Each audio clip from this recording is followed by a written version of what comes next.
Les Netzutzot, le principe des étincelles divines.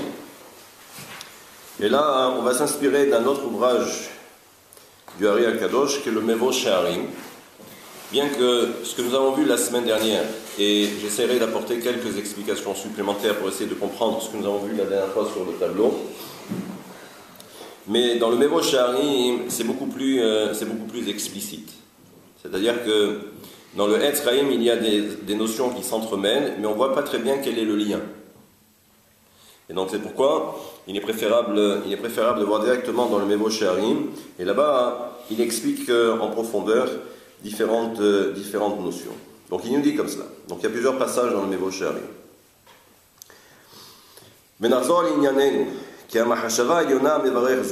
Nous savons que lorsque l'on parle des Netzutzot, lorsque l'on parle des étincelles divines, bon, je rappelle, si c'était nécessaire, que c'est en rapport direct avec les 7 rois qui sont morts, d'accord? Donc les 7 séphirotes, les réceptacles se sont brisés, et ensuite les réceptacles sont tombés dans le monde de la Beria. Donc on nous dit que maintenant, pour réparer tout cela et pour récupérer certaines de ces étincelles divines, le principe c'est que nous savons que chaque fois que l'on fait référence à la notion de birur, par rapport au Netzutzot, ça s'apparente à la notion de chokhma, à la notion de mahashava, la pensée. Et nous savons que ça provient justement du moah, du cerveau de chokhma. Et ce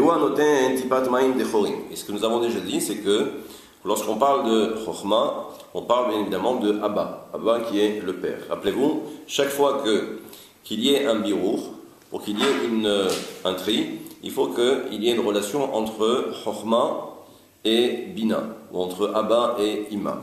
Donc on nous dit que chacun va apporter quelque chose. C'est-à-dire que le père va apporter ce qu'on appelle ma'in dochorin, mimochadile. Et également, on va voir que la femme va apporter également quelque chose. Et c'est l'ensemble des deux qui va permettre de faire le birur, de faire le tri. Et donc là, il ne faut pas prendre au pied de la lettre. Ce que nous enseigne ici le Ari HaKadosh, c'est simplement une image pour essayer de bien comprendre. Rappelez-vous, c'est toujours le même principe. Il suffit de voir ce qui se passe en bas pour voir ce qui se passe en haut. Donc il nous dit que donc lorsqu'il y a relation, donc l'homme apporte quelque chose. Et ça, c'est ce qu'on appelle tipa. Tipa, c'est une goutte. Donc on va voir que cette goutte-là, qui provient du cerveau, du moah de Abba, du père, c'est lui qui va permettre justement de faire le virur dans un premier temps, de tous les kelim, de tous les réceptacles qui se sont brisés. Donc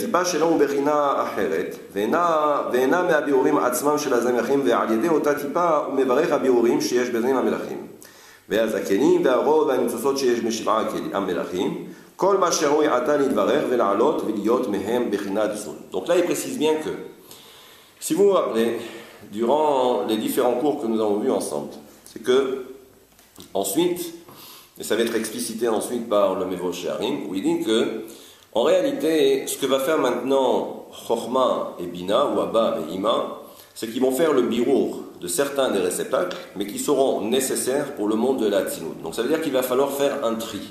Donc on va récupérer ce qu'il y a de meilleur, le bon.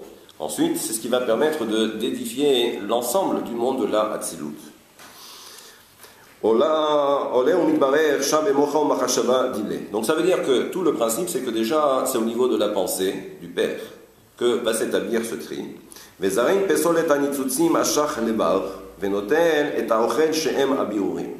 Et donc là, en fait, bon, j'ai un petit peu anticipé, mais il faut savoir que la notion de birur s'apparente à la notion de achila, c'est la nourriture.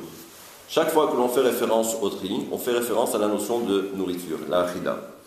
Donc là, ce qu'il nous dit, c'est que parmi les étincelles divines, qui sont au nombre de 320, bien que nous ayons dit jusqu'à présent qu'il y en avait 288, mais j'expliquerai après pourquoi.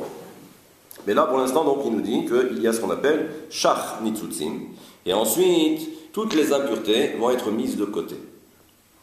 Et on va voir qu'ensuite, toutes ces étincelles divines vont se rallier ou s'unifier avec cette goutte qui provient du cerveau de Adam, de Chokhmah. שהיא בחינת זולת הבירורים האלו כנזכר, ובכוחם מתקשרים יחד אלו הבירורים ונתקנים שם. Donc, il va y avoir cette union entre ces étincelles divines qui ont été triées, plus la tipa, plus la goutte que va apporter le Père. ויורדים יחד כולם בסוד טיפה אחד עד היסוד דאבא. Et donc nous savons que, comme c'est le cas ici-bas, c'est qu'ensuite cette goutte va arriver jusqu'au yesod. Le yesod c'est le fondement ou c'est la brit mila. Et ensuite, donc il y a union avec la mère qui est Ima. Et ensuite, par rapport à cette goutte, eh bien, nous allons voir que Ima Illa, donc la mère supérieure, va tomber enceinte. Comme c'est le cas en bas. Et là aussi, il faut savoir que la mère aussi va établir son propre tri. Et là, nous savons que la mère va apporter ce que nous avons dit jusqu'à présent. Maïm Nogvim, ce sont les eaux féminines, Mimochadine, par rapport à son cerveau. Et nous allons voir qu'ensuite, là aussi, ça va arriver jusqu'à la matrice de la femme. Et on va voir ensuite qu'il va y avoir union entre ce que l'homme va apporter, autrement dit ce que Abba va apporter, et ce que Ima également va apporter. Birure Abba ou Birure Ima. Donc il va y avoir le tri du père et il va y avoir également le tri de la mère. Et donc par rapport à ces deux gouttes, c'est-à-dire par rapport à ce que la femme apporte et ce que le mari apporte. Et ça c'est ce qu'on appelle man, main nogvin.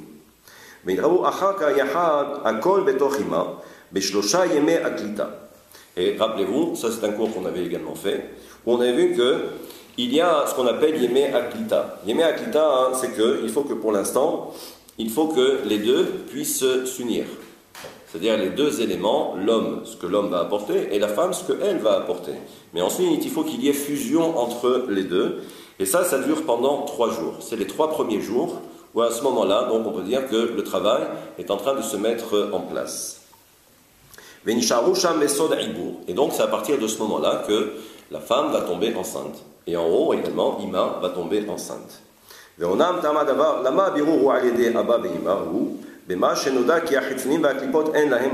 nous savons que tout le principe, c'est qu'à ce niveau-là, les forces du mal n'ont aucune emprise. Au niveau de Chokhmah et au niveau de Bina, au niveau de Abba ou au niveau de Ima, les forces du mal n'ont aucune emprise. D'accord. Et la raison, c'est que si vous vous rappelez, c'est que là aussi il y a une explication, c'est que concernant les 7 rois qui sont morts, c'est parce que justement les forces du mal étaient présentes. En potentiel, elles étaient présentes dans chaque réceptacle. Et donc c'est pour ça que les réceptacles n'étaient pas viables. Donc c'est pourquoi les réceptacles l'ont explosé. Mais au niveau de Keter, ce qu'on appelle Erech Anpin, et de Abba et de Ima, il n'y a pas eu de Shvira. D'accord ? Les vases ne se sont pas brisés à leur niveau parce que justement les forces du mal n'étaient pas présentes.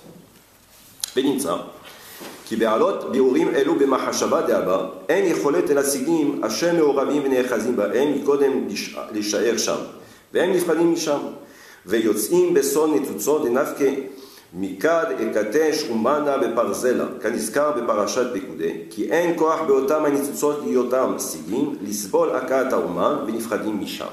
Et là, il rapporte un commentaire du Zohar qui nous dit qu'en fait, c'est comme un marteau. D'accord ? Vous prenez le forgeron, lorsqu'il tape sur le fer, à ce moment-là, il y a des étincelles. Et il dit que la force, lorsque l'on va frapper, à ce moment-là, toutes les forces du mal qui sont contenues dans les étincelles divines finissent par disparaître ou séparer. Pas disparaître parce qu'on verra ensuite que c'est pas aussi simple que cela. כי אין כוח באותם הניצוצות להיותם שיגים, לסבול הכאת האומן ונפרדים משם, וכפי מניין שח הניצוצות דאור שיש באותם הכלים. Et donc en fait, c'est que là, il parle des réceptacles. Ça veut dire que même si vous vous rappelez tout ce que nous avons dit jusqu'à présent, c'est qu'ensuite, les réceptacles vont devoir remonter à leur point d'origine. Si vous vous rappelez, si on considère que les réceptacles qui se sont brisés, quelle était leur nature? C'était din, c'était de la rigueur. Et le principe que nous avions déjà évoqué et en mystique bien évidemment, c'est de dire que si l'on veut faire le birour, si on veut faire le tri ou la réparation, il faut toujours revenir à l'origine. L'origine c'est qui? C'est justement la mer. Donc ça veut dire qu'ensuite, tout cela va revenir à son point d'origine, c'est-à-dire dans le ventre de la mer, et c'est à ce moment-là qu'il va y avoir ce tri. Alors il dit que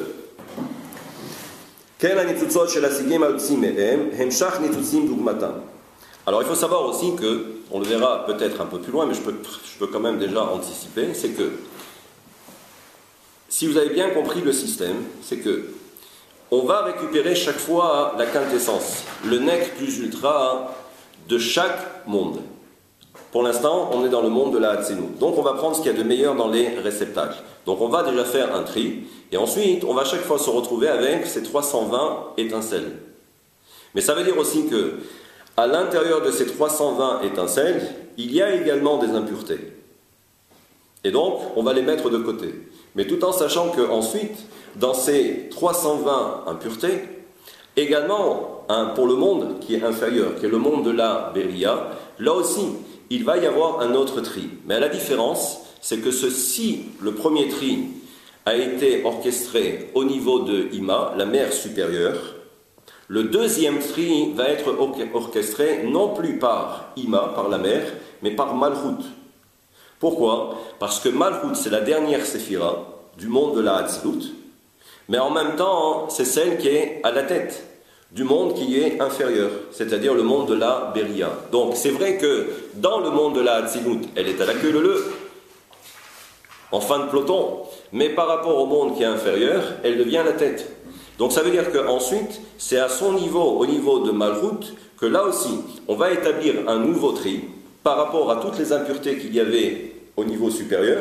Donc on va les récupérer, et là aussi, on va faire encore un autre tri, et on va récupérer le nec plus ultra pour le monde de la Beria.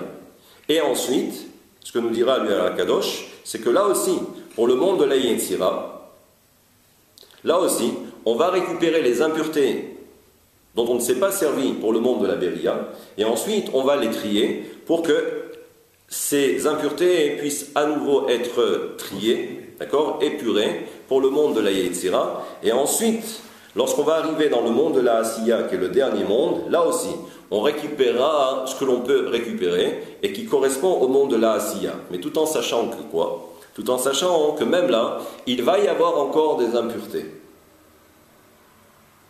Il va y avoir encore des impuretés, et c'est pourquoi ce que dit ici le Hari Akadosh dans le Mevo She'arim, et qu'on ne retrouve pas dans le Etz Haïm, du moins à l'endroit indiqué, où l'on parle justement des étincelles divines, là-bas il nous dira que même dans toutes les impuretés les plus basses possibles, là aussi il va falloir effectuer un tri. C'est à ce moment-là que le premier homme arrive, c'est Adam Arishon.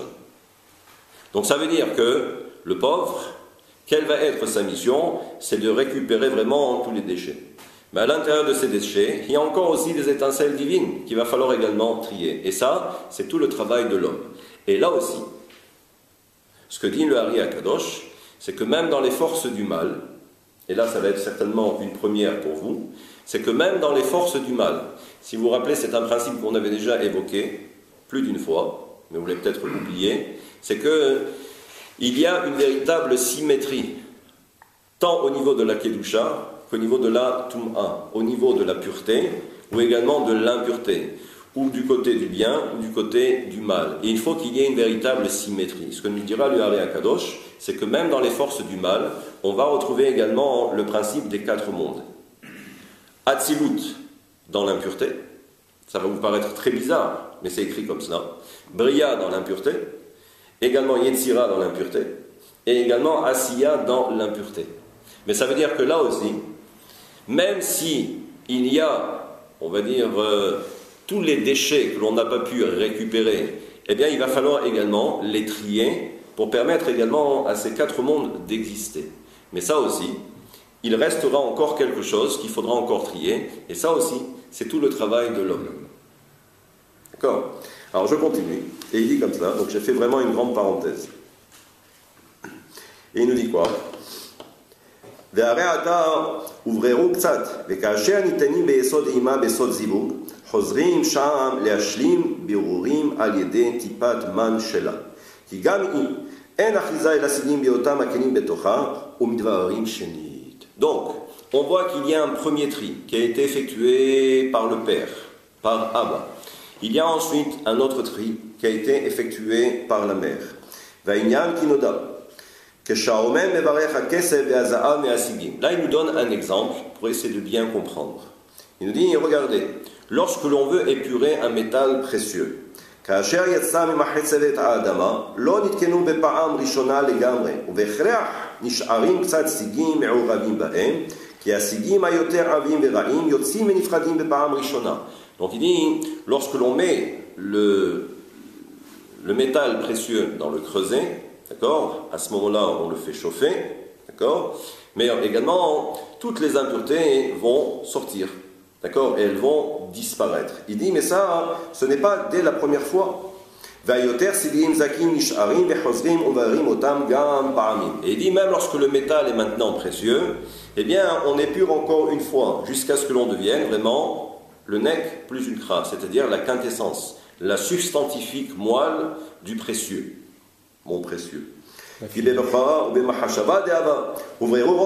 C'est pourquoi il nous dit que la première fois, lorsque le père a établi ce tri, d'accord, il y avait déjà, d'accord, c'était le premier tri, d'accord. Mais il dit,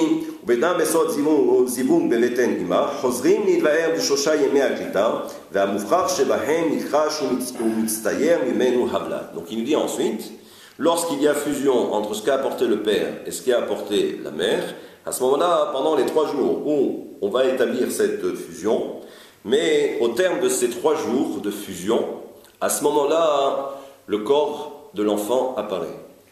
C'est-à-dire qu'on voit maintenant l'embryon apparaître.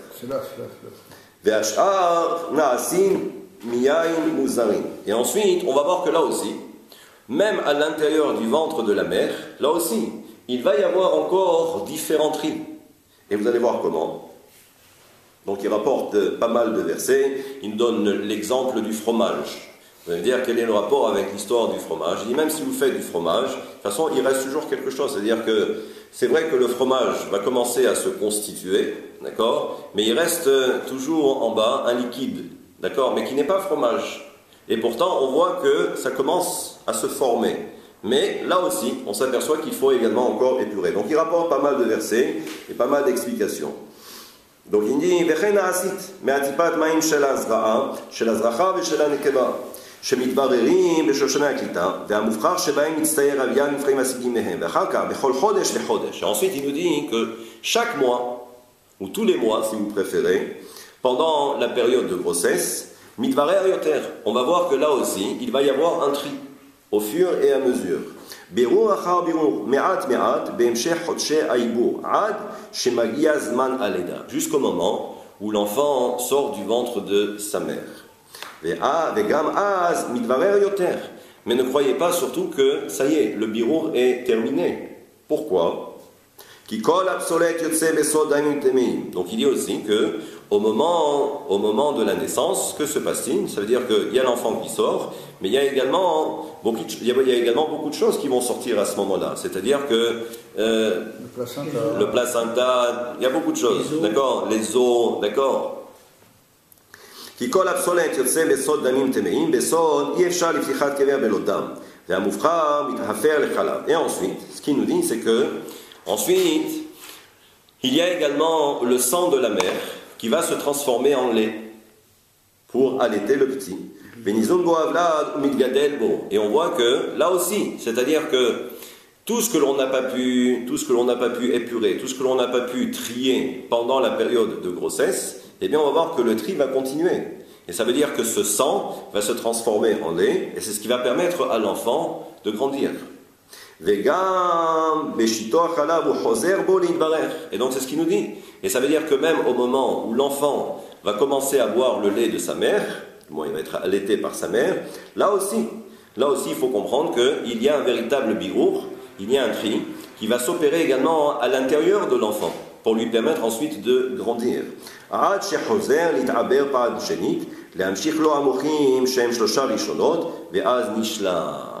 Et donc, jusqu'au moment où comme on l'a vu également durant les différents cours, où on comprend que là aussi, pour l'enfant, il y a différentes étapes. Et toutes ces étapes sont importantes pour arriver jusqu'au moment où l'enfant devient adulte. Pour arriver jusqu'à l'âge de la bar mitzvah, 13 ans et un jour, où là, il reçoit ce qu'on appelle les muhin, les trois premières, Chochma, Bina et Da'at, qui manquaient justement dans le Ze'er Anpin. Rappelez-vous que de toute façon, le Ze'er Anpin, par définition, il n'est constitué que de 6 séphirot, mais pour devenir un véritable partsouf, il faut qu'il soit constitué également, lui à son tour, de 10 séphirot. Donc il lui manque les trois premières. Et tout cela, ce sont tous ces stades, d'accord ? Toutes ces étapes, les unes après les autres, on va voir que l'enfant va grandir, et chaque fois que l'enfant grandit, eh bien à ce moment-là, c'est qu'il y a un bureau. Ça veut dire qu'il y a un tri pour arriver jusqu'à l'âge adulte. D'accord ?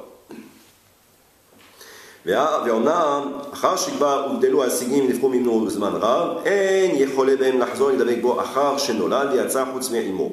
אחר היות להם זמן רב שכבר הופחשו, וגם כי עדיין חיו להם ציבות אבא ואמא אורות יתרים, et ainsi de suite. Qui tachlit, donc il nous dit que tachlit tashlum ze'er anpin. Il nous dit alors quand est-ce que le ze'er anpin deviendra véritablement grand? Et norak ad shi'ale b'makom erech anpin bedikna dile. Il dit, c'est lorsque le Ze'er Anpin, lorsqu'il va grandir, on parle ici à un niveau supérieur, on est dans le monde de la Hatzinut, où on voit que quand est-ce que le Ze'er Anpin deviendra grand, c'est ce qu'on a dit la semaine dernière, c'est lorsque le Ze'er Anpin prendra la place justement de Erech Anpin qui est Keter. D'accord. Velokea misham bechinat mochin dile, ve'az ha-Ze'er Anpin atzmo na'aseh arich. D'accord. Et de toute façon, Arich, le Keter de Malchut, puisque le Ze'er Anpin a pris sa place, donc ça veut dire que Erech Anpin, lui aussi, il va également monter de niveau, et ça veut dire qu'il va monter, on va dire, en classe supérieure, c'est-à-dire qu'il va monter dans Adam Kadmon. D'accord. Et donc, ce que nous dit ici le